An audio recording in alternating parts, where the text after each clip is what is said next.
Here. How you guys doing? Good. So I don't forget, Merry Christmas to everybody. Happy holidays. Thanks for coming, guys, and covering our football team here on National Signing Day. Really appreciate it.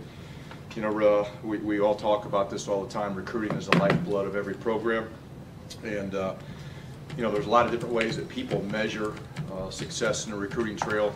I look at it, did we get better? And I really feel like we got a lot better today. And we're right where we wanted to be. We have a couple spots still left for us to continue to go recruit in January. But you know, we signed a really good class, in our opinion, today with 18 young men. Got an opportunity here still in the next couple days to close with one or two more. That would potentially put us at 19 or 20, and then again leave us with a couple as we go into January and close into the February signing day. I'd first like to just put out a couple thank yous. One, anytime you sign this many players in such a short amount of time, you got to say thank you to a lot of high school coaches. We're very, very fortunate in this state, in this region. There's outstanding high school coaches, and they've treated us exceptionally well, opened their doors, and have helped us in a lot of ways to be able to sign the guys that we've signed, not only this year but in previous years.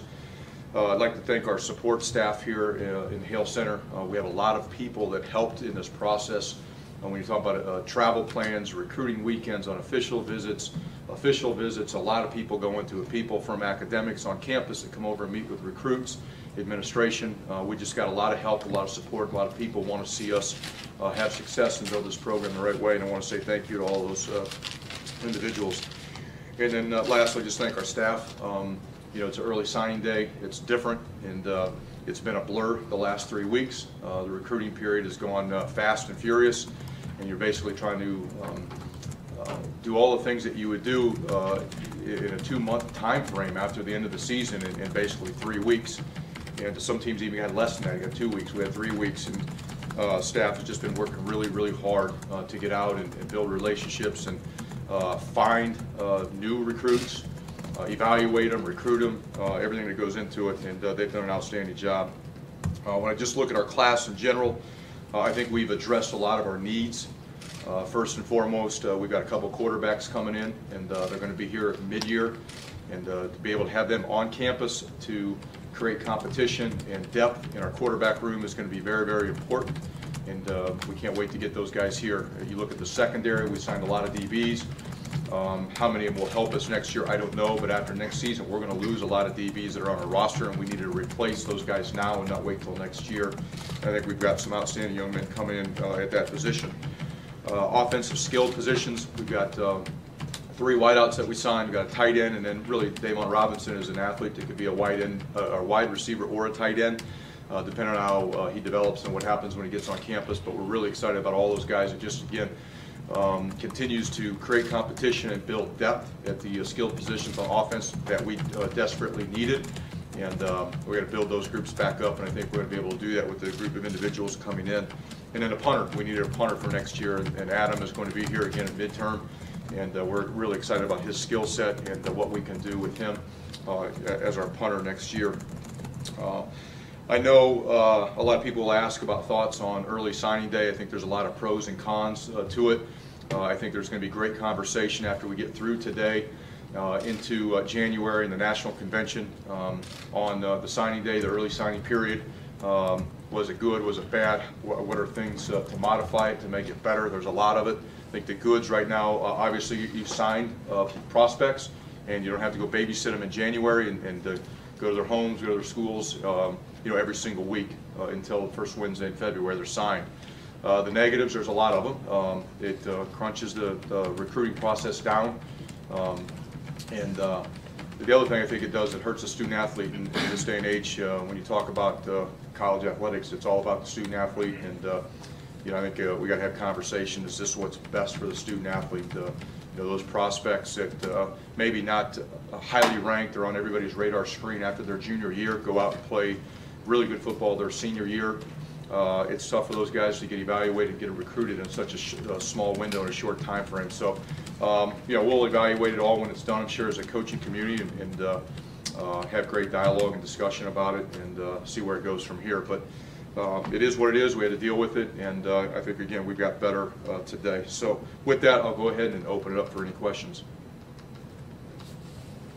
Coach, you mentioned the quarterbacks. Can you just talk about each one that you brought in this class and what they kind of bring? I'll start by really with both of them, putting them in the same category. They're tremendous individuals. They've got a passion for the game of football, and that's what you want your quarterback to have, is a passion for the game of football, to really be a gym rat, want to study the game, want to work the game. They provide leadership. They're outstanding leaders, and I think they're going to bring a level of leadership that's needed in that room. We've got good leadership already, but they're going to help enhance it. And then they're talented players. Arthur's a big, strong quarterback. You can run. Jalen's a tremendous athlete, can throw the ball also.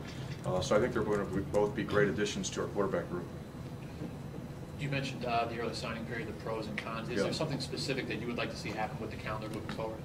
I don't know if it's necessarily with the calendar, but I think it was a decision that was made by non-coaches, and we didn't have any input in the decision to have an early signing day. And we're kind of forced to deal with it, and it's been a conversation piece for many, many years, but it finally came to fruition, and we have to deal with it. I think we need to reevaluate how fast we're trying to do business in recruiting. We're now going to go into a spring period where we can start official visits, I think in March. It's just insane. You're going to be able to bring some, depending on hell, there might be some guys that are 16, 17 years old that are going to be coming on visits here this next March, and that's really, really early. And I just don't think we need to rush it like we are. But again, I'm sure there'll be great conversation after this by coaches to really look at it and see how we can modify it. Chris, a two-parter on the quarterbacks. It seems, at least on paper, that they're very different players. Is that something you wanted, taking two quarterbacks in the same class? And then, as part of that, having them here in January, does that give them a chance to participate in the fall? Well, I'll go with the second question about being here in January. Absolutely, it gives them a chance because it's no secret. Obviously, we're going to have a new offensive coordinator, and I'm surprised no one's asked about that yet. But I'm leaving that to Ryan here next, probably. But we're going to have a new offensive coordinator with two quarterbacks coming in. They'll basically be on ground zero with everybody else from a learning standpoint. I think that even enhances their opportunity to potentially play. Now, again, I don't know what they'll do when they get here, but I think it is a definite positive for them that they're not going to be necessarily behind mentally, so to speak, from the other quarterbacks in the room, because we'll have a new quarterbacks coach and offensive coordinator. They are different, so to speak, in their skill set. Arthur's a little bit bigger. Jalen's a little more athletic. They can both throw the ball well. I think they're both competitors, they're both leaders, and excited to have them both in our program. Did we necessarily, by design, go out and get two different styles of quarterback? Not necessarily, it's just the way it worked out. We wanted to get the best players that we could get in our program. And I look at, there's always these conversations about what system you want to run on offense. Well, it begins and ends with the quarterback. What can the quarterback do? And I want to make sure that we have a system that fits the skill sets of our quarterbacks, whether he's a thrower, whether he's a runner, what can he do. And and we got to go out and just get the best players that we can get. And I think that's what we did at the quarterback position. Here's your first offensive coordinator question. No. Probably the answer, actually. Yeah. Do you have a rough estimate timetable for when you want to have somebody in place, and what are you looking for? Like, what boxes does that person need to check? The same conversation that we had last year in terms of what we're looking for. First and foremost, a leader for the staff, a leader for the players, someone with great knowledge of quarterback play, so we can develop the young quarterbacks that we have. Continue to help, the returning players in our program, and then the young players develop. That's a position we have to continue to get better at in our program if we're going to move forward. And then a guy that can coach the offense, and not just the quarterbacks, but a lot of positions, and has knowledge of that. That's really what we're looking for. There's not an age requirement at all.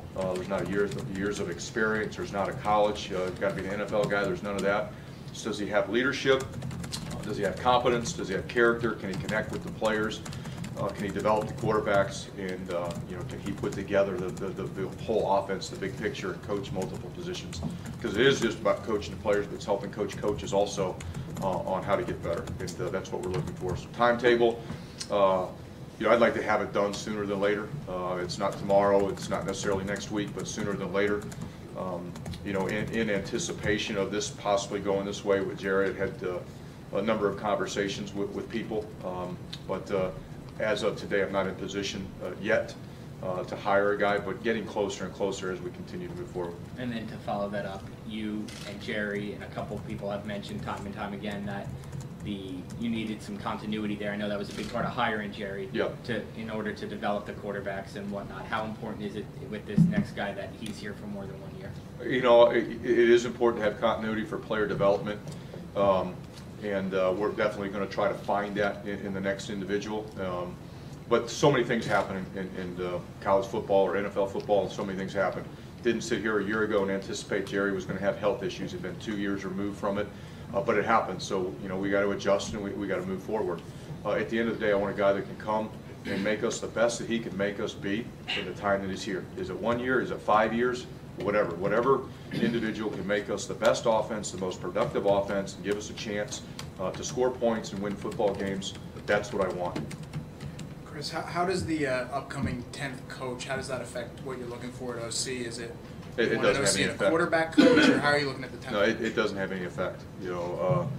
We have a plan for the 10th coach that I'm not going to release or discuss here, but it has no bearing on what we do with the offensive coordinator position. Right now, today, with the way we're set up, we're going to have a coordinator that coaches quarterbacks. Is there a chance, that could change? There's always a chance, but right now, today, I don't foresee that. Just back to the recruiting stuff. When you and your staff were out on the road, with the shorter timetable, did you at all get a sense that kids were maybe under more pressure to either make a decision or leave a scholarship on the table? Absolutely. It was honestly, I was just talking about this earlier today with some guys. There was when this whole rule came about, the new signing thing came about, there was theory, and then there's reality of actually what happened. The theory behind it was when guys, commit, they've been committed for a long time, let them go ahead and sign. They know where they want to go, they're comfortable with where they want to go. Get those guys signed. Reality, what happened was this became National Signing Day, and there was a tremendous amount of pressure, which there always is, for coaches to go sign the best players that they can sign today. I know there's a signing period between today, Thursday, and Friday. I don't think anyone was looking at it being a period. This is signing day, and that's what it became. And there will still be players signed in February, but I think when you look at it, the pressure for coaches to go get the best players they can today, that happened. That was created over the course of time. That wasn't the theory behind having an early signing period. And I do think from a student athlete standpoint, there were a number of players that felt pressure to take a bird in hand and sign with somebody today, or run the risk of not having a scholarship or ending up somewhere where they really don't want to be. I felt that a lot in this process. And again, I don't think that was the intention of the early signing period, but that's in reality what happened. Coach, Devon Robinson comes in at 6'4", immediately becomes the tallest, biggest guy in the wide receiver room. What kind of element does he have? Well, we're not sure where he's going to end up yet. Very well. Then I'll move on to my next question. Adam Korzak, punter, committed recently, early in the process. How important was it to get that out of the way, knowing that Ryan Anderson was only here for a year? Yeah, a punter was very important to this class because we knew Ryan was gone. Michael Cintron, his future was in doubt on what he wanted to do. But no matter what, it was important to get another punter in our program. And I think we got a really good one. I'm excited about his skill set is different. He's an Australian punter, and what he can do and what he's been trained to do is a little bit different than a traditional punter. And I'm excited to get him on campus and let him show us what he can do in person, and then figure it out from there. Are you expecting to get any more letters of intent today or in the next couple days? Yeah, there's an opportunity. Yeah, again, I can't comment on those, but they're definitely is a really good chance that we're going to get one and maybe two. Chris, specifically Raekwon O'Neal, a guy from South Carolina, I think, and then obviously Chapman's from California. How hard is it to stay on top of those guys who are further away rather than New York, Pennsylvania, New Jersey, and then I guess what is it, and then talk a little bit about what Raekwon brings specifically? Yeah, the further a recruit gets away from home, the harder it is to build a relationship with them, because it's hard for them to come on your campus as many times as it is for a local guy. And in recruiting, there's so many people that talk to these recruits. The further away they are in an area that we don't necessarily spend a lot of time in, it's hard to find out who's actually talking to recruits and influencing their decisions and things like that. So yeah, it is more difficult. You have to work at building that relationship, that level of trust that much harder, and get to know the right people, you know, that surround that individual who's in a circle. So it is more challenging. It's a challenge to recruit anywhere you go. We've got challenges right here, you know, locally. They're different than going to recruit players from out of state, but there's still challenges. I think your second question was, what does Raekwon specifically bring? I think he brings a big, athletic, hard-nosed offensive lineman. You know, he's a guy that quite honestly probably play either side of the ball because of his athletic ability. But we're really excited about him being an offensive lineman. I think he's got a chance to be a really big, physical, athletic lineman for us. And he's a great kid. He just walks around with a smile on his face all the time and loves football, and is going to work really hard. Coach, going back to the concept of early signing period, early signing day, you mentioned that you don't have to follow up as much with the kids, kind of babysit and all that. But give a little more detail. How does it change now the next couple of months? Because it used to be that long marathon. Now it's kind of a sprint. And what do the next few months look like? What kind of kid do you go after there? Yeah, I'll be honest with you. I think there's no coach can really forecast what January is going to look like, because we've never done this before. It's unknown, and I look at it, if you've signed all of your class or the majority of your class today, I look at January as being an opportunity to be more like spring recruiting. You're going to look for 2019, talk to coaches and identify, you know, start to identify that next class. I think if you're not out on the road trying to sign 25 players in your class in January, it also gives you an opportunity to be back on your campus and be around your own players. So to sit here and say, I know exactly what it's going to look like, I can't tell you that yet. I think a lot of it's going to depend on how many scholarships you have left and what you have to go get to fill your whole class before February. But I look at our situation, you know, we're going to obviously have a couple spots left. We'll still go recruit. We're also going to spend a lot of time trying to work on the next class.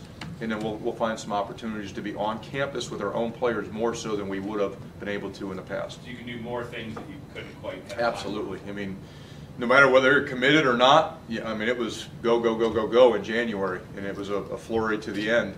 Obviously, we did that now. You know, we went through the sprint right now, and you know, probably January will be a little bit easier, you know, a little less tense, so to speak, maybe, but we'll see. Chris, do you think that this will be your quarterback room now, or is there a chance you'll add another player through grad transfer? No, we're not right now today. There's no thoughts of a grad transfer. That doesn't mean that something could change, but right now, no, that has not crossed my mind. It's not something that we've had conversations about. A lot of it, we need to get the quarterbacks that are here and the new ones coming in developed. We need to get them with a new quarterback coach and new offensive coordinator, and give him an opportunity to evaluate what we've got and what we can do with what we have. But I feel really confident in the players that are going to be in that room right now in January. I think we're going to have a good mix of talent and intelligence and leadership that just have to be coached and be developed. I mean, that's part of the process. You know, we go out there, we play with 3 true freshman wide receivers this last year. You know, they've got to be coached and they've got to be developed. And I think the quarterback room's the same way. Gio is going to be the one older guy coming back. He still needs to be developed.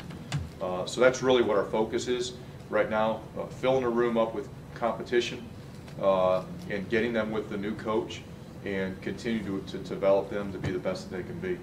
And if at the end, in the spring, if we felt like there was a need, and there was a scholarship, then maybe. But right now, I don't anticipate us having a scholarship for a kid to do that, and two, I don't anticipate us needing to do that because of what's in that room right now. Broader point for grad transfers, is that across the board? You used a lot of them last year, is it possible? Yeah, last year was a different deal. We knew that we were going to be young in a lot of positions. Whether the grad transfer from last year, whatever position, played a lot or played a little, they played a role in our improvement. And I think this year is a completely different year. We have a lot of players coming back. We did not a year ago. We have a lot coming back. Our focus is to develop those individuals. Last year there was a gap, and we need to try to fill that gap a little bit and let guys mature. And I think it worked to a certain extent. We didn't hit on everybody, but I think most of those individuals did contribute to our football team, whether it be special teams or offense. They made a difference somehow, some way. But I just look at this as a different situation, a different team, and we've got more guys coming back with experience.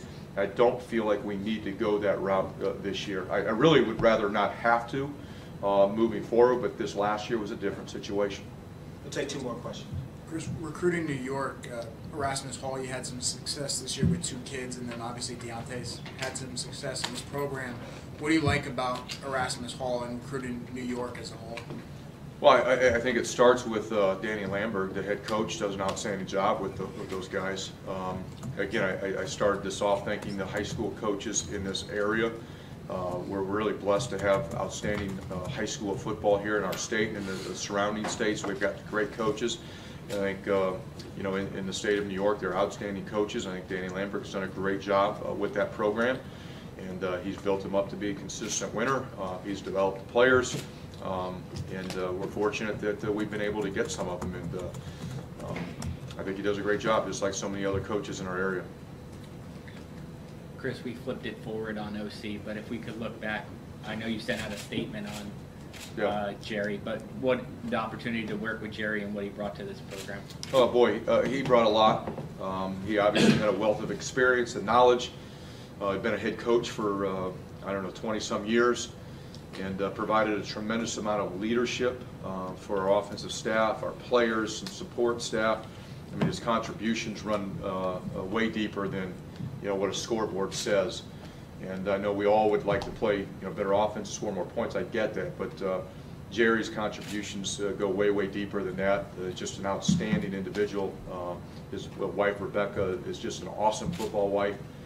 She's great with people, helped in the recruiting process.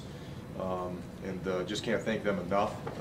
Unfortunately, his time with us was cut short, and it is what it is. But I love Jerry, I love his wife, and they're just awesome people to be around. And he helped me in a lot of ways. Just the way he looked at things, I knew I could go to sleep with him, handling the offensive staff a certain way. Anything else? Thanks, Coach. Thanks, Chris. Thank you, guys.